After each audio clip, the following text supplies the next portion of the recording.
Sejam muito bem-vindos ao terceiro vídeo do Desafio Gênesis, esse período no qual nós separamos e dedicamos de forma exclusiva para iniciar o nosso dia e também o nosso ano e também a nossa semana. Hoje é quarta-feira, dia 14 de janeiro de 2026, para aprendermos das Escrituras, para crescermos em conhecimento, sabedoria, discernimento, porque aquilo que tem dado certo há milênios, que são as Escrituras, certamente tem muitas coisas a nos ensinar, não é mesmo?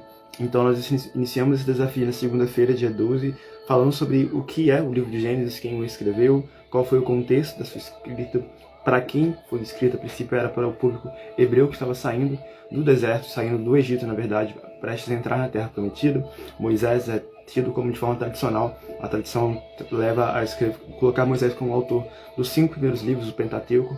E além disso, nós falamos no primeiro vídeo sobre a narrativa da criação, queda e redenção, que são as 3 coisas que resumem o texto bíblico, que resumem o Deus que cria as coisas boas, porque ele de fato é o bem em pessoa. Em seguida, o homem que decide viver em desobediência àquilo que Deus havia estabelecido, e ocorre a queda, ou a entrada do pecado no mundo. E em terceiro lugar, existe a promessa da redenção, da restauração final de todas as coisas. Em seguida, no dia anterior, nós falamos sobre as gerações que foram decorrentes dessa queda. Então nós falamos sobre a vida de Caim e Abel. Caim, que devido à inveja, devido aos ciúmes que ele tinha com seu irmão, decide tirar a vida dele. E logo em seguida, Caim decide fundar uma cidade para si, a cidade de Enos, que era o nome do seu próprio filho também. E da descendência de Caim, uma descendência caída, tem sempre esse trocadilho, né? Caim com caído. Ele decide então ter uma família que era próspera aos olhos do mundo. Ele foi pai de Jubal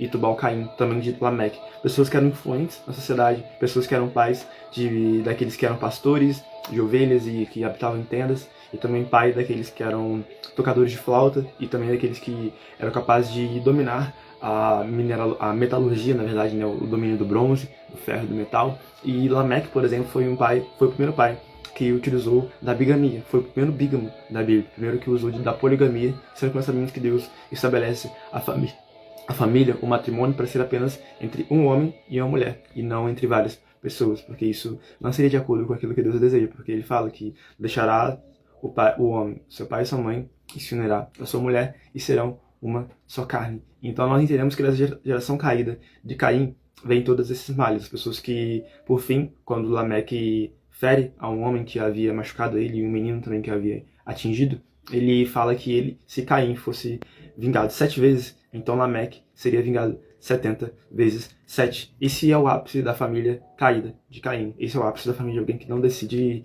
viver de acordo com princípios. Mas em contrapartida, nós que estamos aqui buscando conhecer as Escrituras, buscando conhecer essa fonte inesgotável de sabedoria divina, de conhecimento, nós não queremos ser como Caim, não é mesmo? Nós desejamos ser como a geração dos filhos de Adão, os filhos de Sete, depois de Enos, que passaram a invocar o nome do Senhor. E eu lembro que eu comentei no vídeo passado sobre isso, a esperança da redenção futura. Porque vocês lembram que Deus prega o primeiro proto-evangelho para Adão e Eva, quando em Gênesis 3,15 ele vai dizer que do descendente da mulher haveria de vir aquele que esmagaria a cabeça da serpente, e a serpente, haveria de esmagar o seu calcanhar, ao passo que ela haveria de ferir o seu calcanhar, ao passo que ela teria sua cabeça esmagada. E isso era uma esperança que certamente os pais e filhos tinham, que eram passados de geração em geração, essa tradição adâmica. Então certamente Enos ouviu de seu pai Adão aquela presença, o relacionamento que eles tinham perdido com Deus Pai.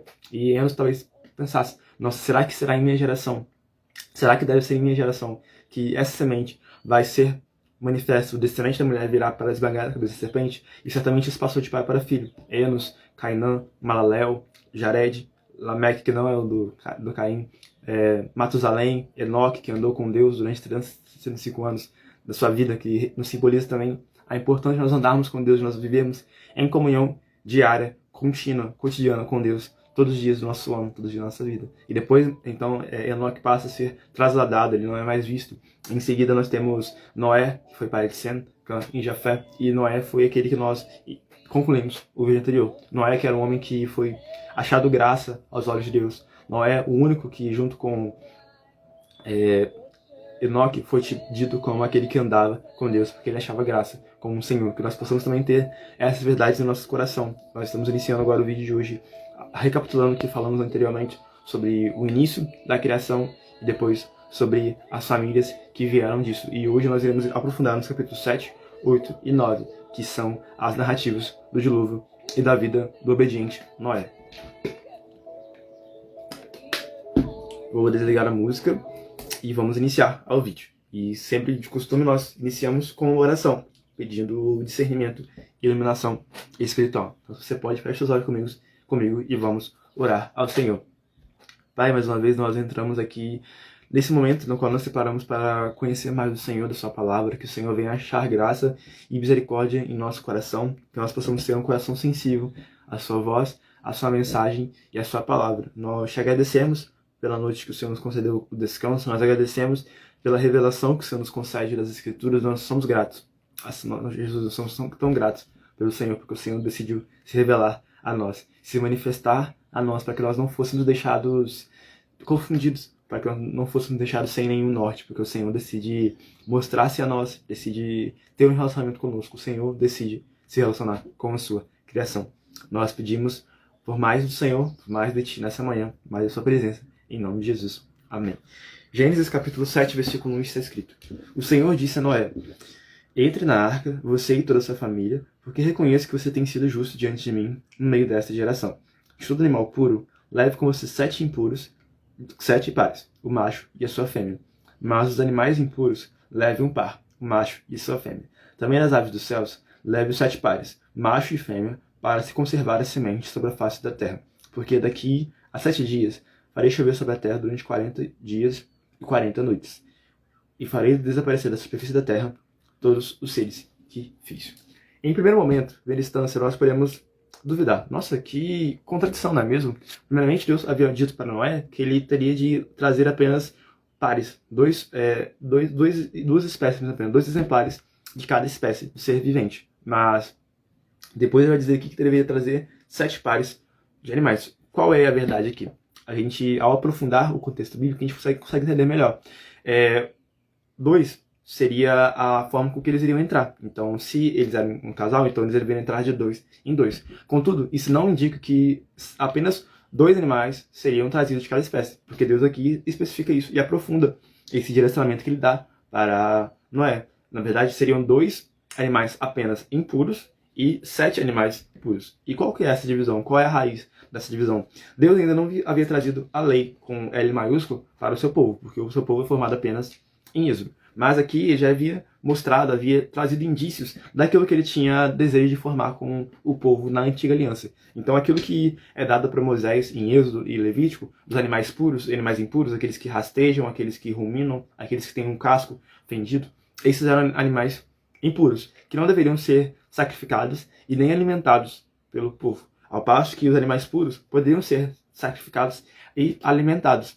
Então Deus já estava mostrando a Noé o que ele estava desejando fazer no futuro. Então, esses animais impuros não teriam serventia nem para alimentação, nem para sacrifício, para o ritual da devoção contínua com Deus. Por isso que Deus ordena que Noé trouxesse apenas 2 espécies, 2 exemplares de cada espécie impura, para que não fosse perpetuada, e porque eles também não teriam muita serventia para a alimentação e também para o sacrifício e devoção. Ao passo que os animais puros, eles sim, seriam utilizados tanto para alimento quanto para o ritual que Deus haveria de instaurar junto com o seu povo.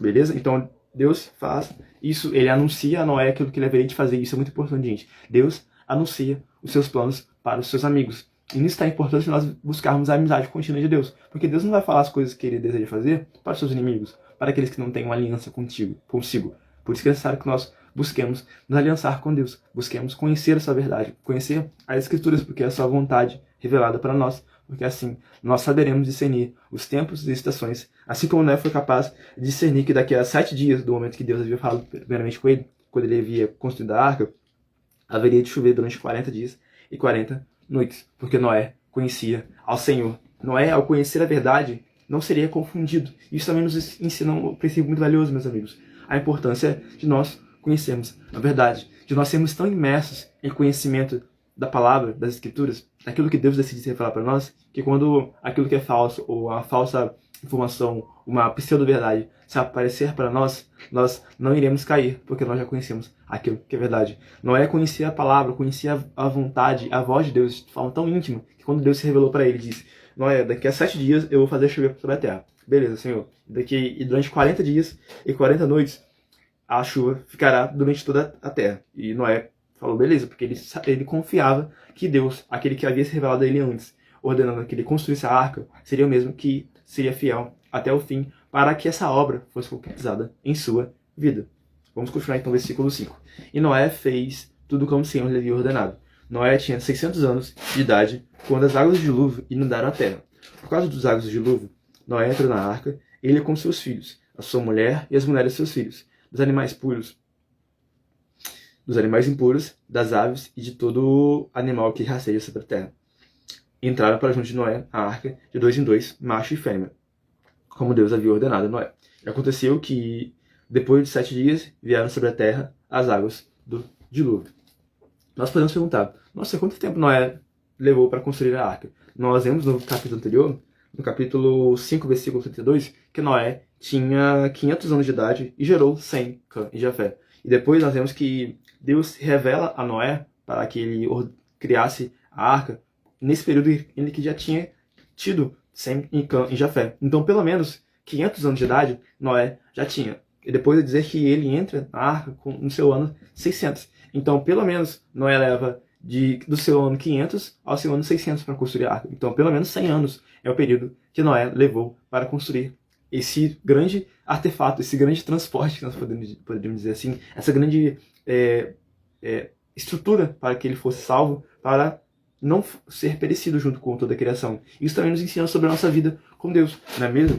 Nós que buscamos uma vida de comunhão com Deus, temos sacrifícios, temos coisas que nós precisamos abrir mão, porque é algo que vale a pena, que é custoso, mas que vale a pena no final. Por exemplo, eu estou aqui agora acordando cedo para poder ler e estudar e também explicar isso para vocês. Isso é algo que é custoso para mim. Não é algo simples, não é algo que não tem nenhum custo, mas é algo que se paga, é um investimento que se paga. Porque Deus, primeiramente, mostra a sua vontade para nós, e nós, que conhecemos aquilo que Deus revela para nós, temos que dar uma resposta para isso. Quando nós ouvimos uma coisa, a gente se torna indesculpável e se torna responsável por aquilo. Noé ouviu a voz de Deus no seu ano 500, que ele haveria de trazer um juízo sobre a terra. Ele já tinha agora isso. Se ele não fizesse nada, a culpa estaria em suas próprias mãos. Mas, como Noé era alguém que tinha graça, alguém que andava com Deus, era amigo de Deus, então certamente ele não haveria de deixar com que a voz do Senhor não fosse cumprida, que a vontade dele não fosse cumprida. Por isso que Noé leva cerca de 100 anos, imagina, 100 anos construindo uma coisa, construindo uma arca todos os dias. Junto com essa família, certamente ele envolveu seus filhos, envolveu seu esposo. Todos os dias ele construindo coisas. As pessoas passando na rua, perguntando, o que você está fazendo? Nunca choveu aqui na terra. O que você está fazendo? Você ouviu a voz de Deus dizendo que vai trazer um juízo? Certamente Noé, enquanto construía e pregava os pregos, pregava o martelo para poder dar a estrutura, certamente ele também pregava a palavra, porque o apóstolo Pedro vai dizer que Noé era um pregador da justiça. Certamente Noé, a cada vez que ele construía a arca, colocava mais madeira, betumava, revestia de betume, ele também trazia ao povo que estava em corrupção, o povo que estava caído, que eles tinham a chance de entrar na arca com ele, de serem salvos. Mas, infelizmente, ninguém colocou confiança na palavra de Noé, que na verdade era a palavra do próprio Deus. Isso nos mostra a importância de nós buscarmos uma vida de comunhão com o Senhor, uma vida na qual nós vamos confiar completamente nele, na qual nós vamos ouvir a sua voz e seguir a sua vontade de forma obediente. Vamos continuar então no versículo 11. No ano 600 da vida de Noé, aos 17 dias do segundo mês, nesse dia romperam-se todas as fontes do grande abismo, e as compostas dos céus se abriram, e caiu chuva sobre a terra durante 40 dias e 40 noites. Nesse mesmo dia entraram na arca Noé, os seus filhos, Sem, Cã e Jafé, a mulher dele e as mulheres dos seus filhos. Versículo 14 e 15 vai repetir aquilo que eu falado antes, sobre os animais que entram de cada espécie, os 2 animais de espécies impuras e os 7 pares de animais de espécie pura. Então vamos continuar no versículo 17. O dilúvio, na verdade, é o versículo 16, a gente pode falar que é um pouco importante. No final vai dizer que o Senhor fecha a porta da arca. Vamos voltar aqui depois. 17 agora. O dilúvio durou 40 dias sobre a terra. As águas subiram e levaram a arca sobre a terra. As águas prevaleceram e aumentaram muito na terra. A arca, porém, flutuava sobre as águas. As águas prevaleceram excessivamente sobre a terra e cobriram todos os altos montes que havia debaixo do céu. Versículo 24. E as águas prevaleceram sobre a terra durante 150 dias. Então vamos recapitular os números aqui, é importante. Primeiramente, Deus se revela a Moisés quando ele tinha 500 anos, quando ele tinha tido 100 cães de Jafé. Depois, no ano 600, é o ano que Noé entra na arca. Ao completar, antes um pouco de completar 600 anos, Deus havia falado com Noé que daqui a 7 dias, 7 dias depois, ele haveria de trazer chuva à terra, que ficariam durante 40 dias e 40 noites. Número 7, número 40, número 9, são números importantes porque são números que, para a numerologia bíblica, trazem o relato da perfeição, o relato da completude. Então, por exemplo, o número 40 também é importante porque vai trazer a questão da geração. O povo de Israel fica durante 40 anos no deserto. Moisés, no Êxodo, também fica 40 anos no Egito, depois 40 anos como fugitivo do Egito, depois 40 anos apacentando o povo de Israel no Egito. Do Egito, né? Saindo do Egito. Então, esses números são importantes para nós entendermos. E, por fim, vai dizer que as águas prevalecem sobre a terra durante 150 dias. Isso aqui a gente pode parar um pouco para pensar. Vai dizer que Deus é quem fecha a porta da arca. Não é Noé quem realiza isso. É Deus quem tem a soberania sobre todas as coisas. Então, o Deus que comissiona Noé para cumprir a sua obra é o mesmo Deus quem está com ele até o fim. Porque Deus não é aquele chefe ou a pessoa, o líder que manda uma coisa e não está junto para poder realizar. Na verdade, Deus é quem manda e também é aquele que está conosco para nos fortalecer. Então nós podemos estar fiéis, podemos estar com essa confiança em nosso coração. Porque o mesmo Deus que nos comissiona para uma missão, aquele que nos impulsiona, aquele que nos motiva, que nos influencia e instiga para realizar uma coisa grande, uma grande obra, como no caso de Noé, ele vai estar conosco até a consumação dos séculos, como Jesus nos ensina em Mateus 28. Então nós podemos confiar nele, porque ele não é homem para que minta e nem filho do homem para que se arrependa, como Balaão também tem essa visão no livro de Números. E mais uma coisa que nós podemos pontuar é sobre a narrativa do dilúvio. Será que foi realmente um dilúvio universal, mundial? Será que foi apenas algo contido naquela região? O que nós podemos dizer sobre isso? De acordo com o texto bíblico, foi o dilúvio universal, porque todos os animais, todos os homens, todos os seres humanos morreram, não é mesmo? E, de fato, existem algumas evidências. A ciência, né, é um pouco duvidosa a respeito disso. Algumas evidências arqueológicas trazem, de fato, que dilúvios e inundações pontuais passaram nas gerações da Terra, né, durante os anos de história, e outros vão dizer que, na verdade, existiu sim uma inundação universal de uma vez apenas. E essa outra teoria é provada com os diversos mitos que foram criados ao longo do tempo, não é mesmo? Não apenas a narrativa do dilúvio, que a gente pode pensar, nossa, a gente colocar mito na narrativa, será que não tira um pouco da veracidade?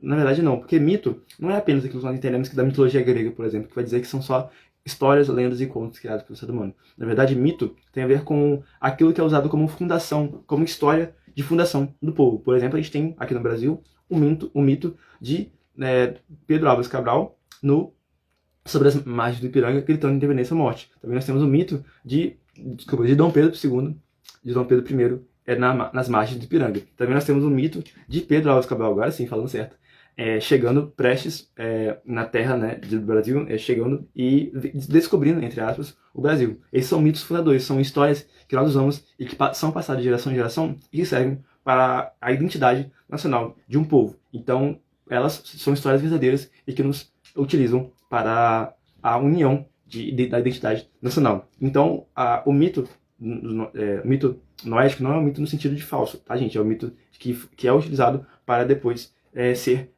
realizado como a identidade do povo, que é aquilo que é passado de geração em geração. Mas não é apenas essa questão do mito como a história fundadora de uma nação, mas também existe um mito como uma história lendária, que nesse caso pode ser dito como um mito do épico de Gilgamesh, que foi um rito mesopotâmico que é bem parecido com a história de Noé. Contudo, existem detalhes muito mais difíceis de serem acreditados realmente, como os deuses em cima mandando o dilúvio como uma espécie de vingança contra os homens que foram criados para servirem a eles e que não tinham cumprido essa missão. Então os deuses decidem inundar toda a terra para que isso houvesse acontecido. E também é uma história muito parecida com também o mito grego de Deucalião e Pirra, onde os deuses, Zeus principalmente, haviam se irritado contra os seres humanos e decidem destruir a Terra. E então Prometeu e Epimeteu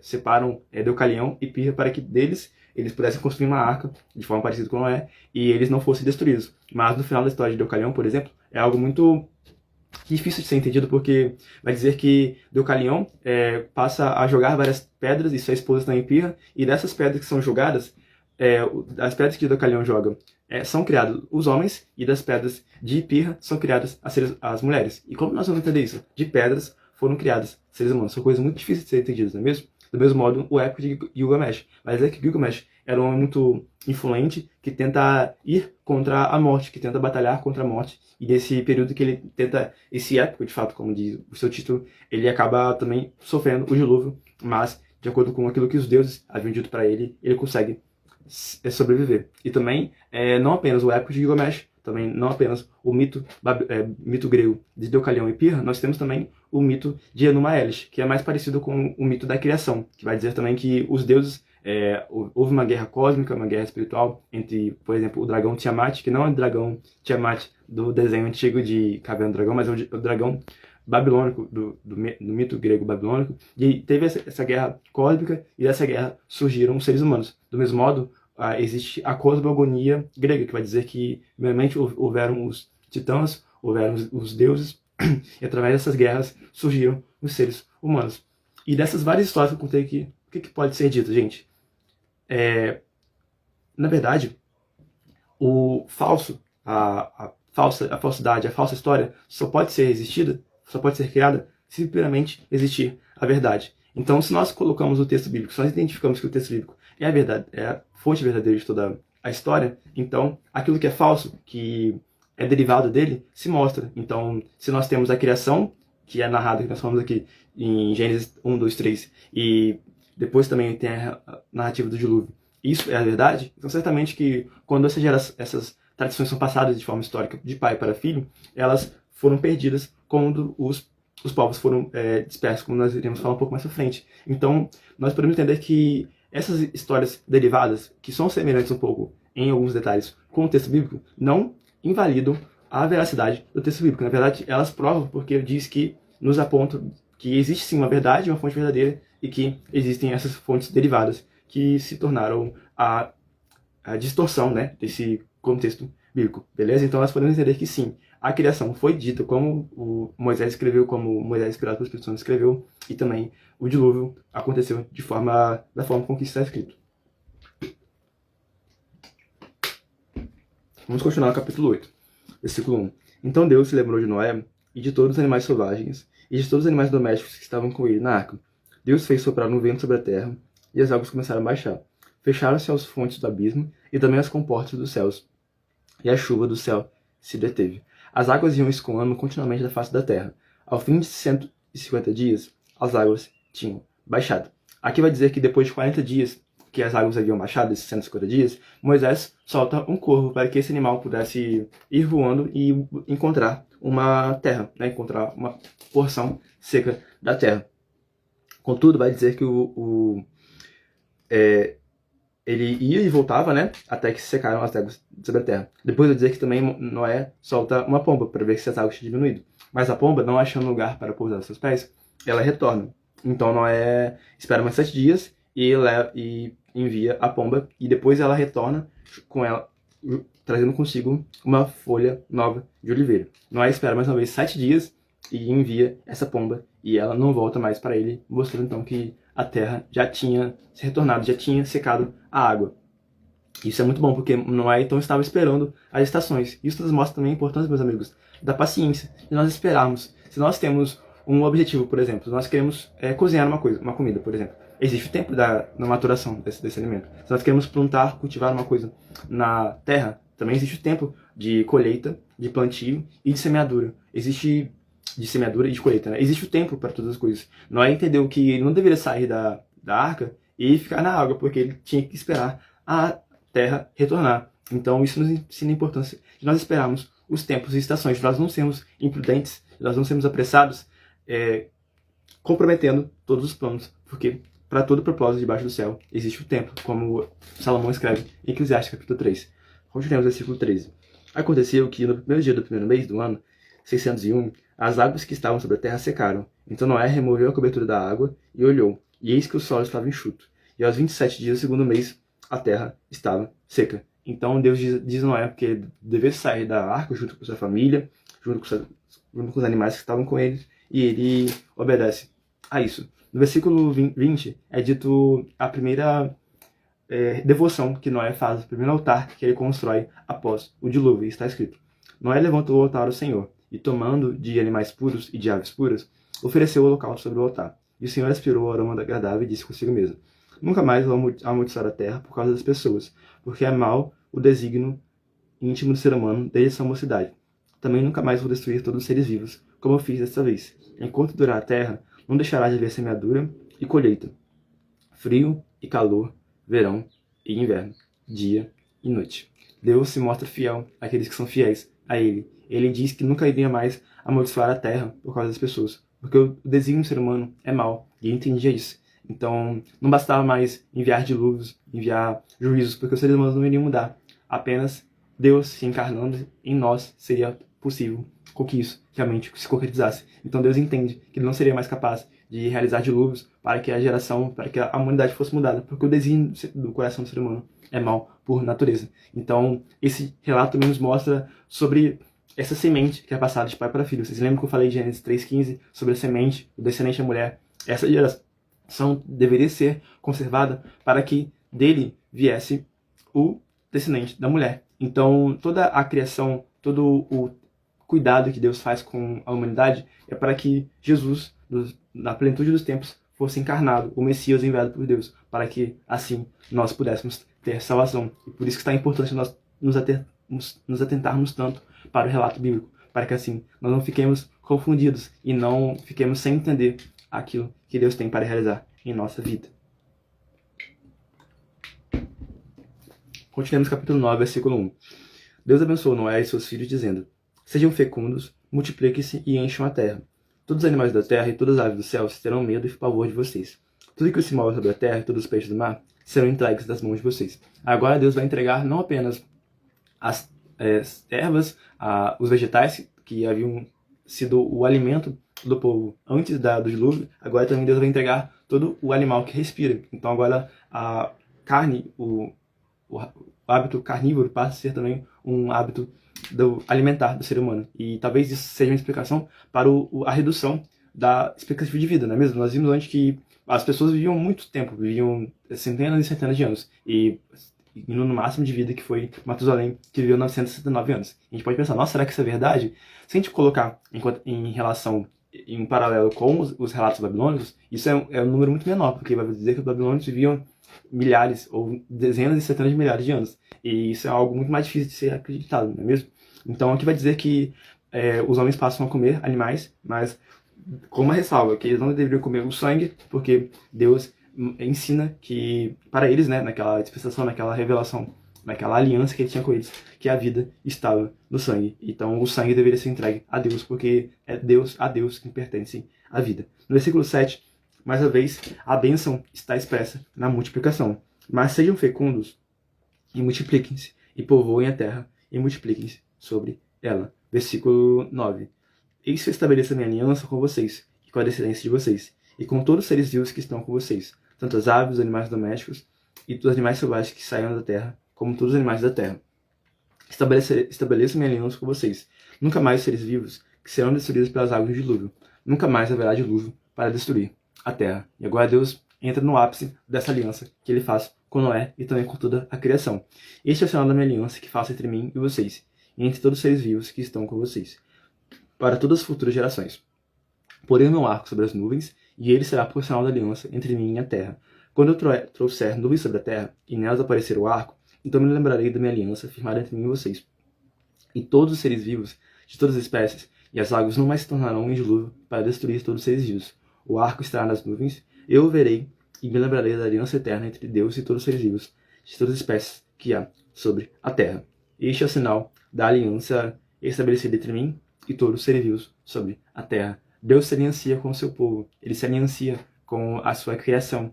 E é muito bonito, porque ele primeiramente vai dizer sobre a aliança e a lei, o princípio da semeadura. Ele vai dizer no versículo 22 do capítulo 8, que enquanto durar a terra, não deixará de haver semeadura e colheita, frio e calor, verão e inverno, dia e noite. E isso é um aprendizado muito importante para nós termos na nossa vida, não é mesmo? Nós que buscamos ter uma vida de maior proximidade a Deus, nós precisamos plantar isso diariamente. Nós estamos plantando isso hoje, agora, não é mesmo? Que nós estamos lendo e estudando as Escrituras. Então, entendendo que nós não podemos colher algo no futuro se nós não plantamos isso na frente, no presente agora. Por isso que é necessário que nós entendamos que cada estação, cada lei fixa que Deus coloca na criação se mantém até o fim. Por isso é importante nós entrarmos em harmonia, como eu falei no desafio da lei do triunfo. Estamos em harmonia com tudo isso. Andarmos de forma harmônica e seguindo as leis, seguindo os princípios da criação, para que assim nós possamos ter uma vida, de fato, com plenitude. Seguindo nesse texto que nós lemos, nós falamos também sobre a aliança que Deus faz. A aliança que Deus realiza é de que ele não iria mais destruir o mundo com água, que ele não iria mais realizar o dilúvio, porque ele entendeu que não iria mais sanar esse problema da corrupção humana. Então ele sela esse pacto com o arco, que é o arco-íris que nós temos hoje em dia. E uma explicação que eu aprendo com o Rodrigo Silva é que nos relatos históricos, arqueológicos daquele período, as pessoas, quando um rei fazia um tratado de sucerania com outro, ou seja, um rei maior fazia um tratado com um rei menor com outro, ele colocava a sua inscrição, a sua imagem com um arco e flecha mesmo apontado para si, como sinal de dizer que, olha, se eu não cumprir esse tratado que estou fazendo com você, de proteger você, de guardá-lo, que esse arco que está apontado para mim me fira. Então Deus está fazendo aqui, certamente isso está também apontando, ou Moisés quando escreveu, né, eles pensavam nisso, que quando Deus estava fazendo um arco-íris apontado para si, está falando, olha a criação, se eu não cumprir esse pacto que eu estou realizando com você, que eu sofro as consequências. Mas nós sabemos que Deus nunca iria deixar de cumprir o pacto, porque ele é fiel, mas ele estava apenas se apropriando de uma cultura própria do povo da época. Beleza? Vamos continuar então o versículo 20, nós já estamos concluindo o vídeo de hoje. Sendo Noé agricultor, passou a plantar uma vinha. Bebendo do vinho, embriagou-se e ficou nu dentro de sua tenda. Cã, pai de Canaã, vendo a nudez de seu pai, foi contar isso a seus dois irmãos, que estavam do lado de fora. Então Sem e Jafé pegaram uma capa, puseram-na sobre os seus próprios ombros, e andando de costas com os rostos desviados, cobriram a nudez do pai, sem que a vissem. Quando Noé despertou do seu vinho, soube que o filho mais moço havia feito. Então disse, maldito seja Canaã, seja servo dos servos para os seus irmãos. E continuou, bendito seja o Senhor, Deus de Sem, e Canaã lhe seja servo. Que Deus engrandeça Jafé, que ele habite nas tendas de Sem, e Canaã lhe seja servo. Noé, depois do dilúvio, viveu ainda 350 anos. Todos os dias de Noé foram 950 anos e morreu.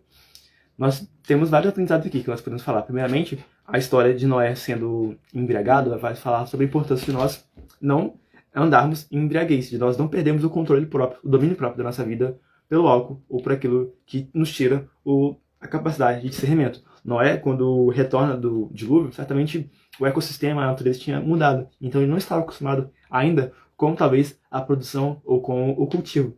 E ao ser agricultor e plantar essa vinha, ele passa a desfrutar o fruto dessa vinha. Mas ele não era capaz de suportar o poder, né? Suportar a influência que o vinho faria com ele. E nisso nos ensina tão importante nós termos de nós não sermos embriagados, mas de nós mantermos a nossa sobriedade espiritual, a nossa sobriedade mental, emocional, de nós estarmos sempre no controle da nossa vida, para que nós não percamos esse controle. Porque quando nós perdemos o controle, é aquilo que acontece com Noé aqui. Ele então passa a ficar nu em sua tenda, e seu filho, Canaã, na verdade o pai de Canaã, vê ao pai, e ao invés de cobrir a nudez do seu pai e de agir de forma respeitosa, de honrar o seu pai, Cã chama seus outros irmãos, talvez para poder criticar, julgar ou zombar do seu pai, escarnecer. Então, os outros filhos, Jafé e Sem, agem com maior honra ao seu pai e trazem a veste para que Noé não ficasse de forma nua.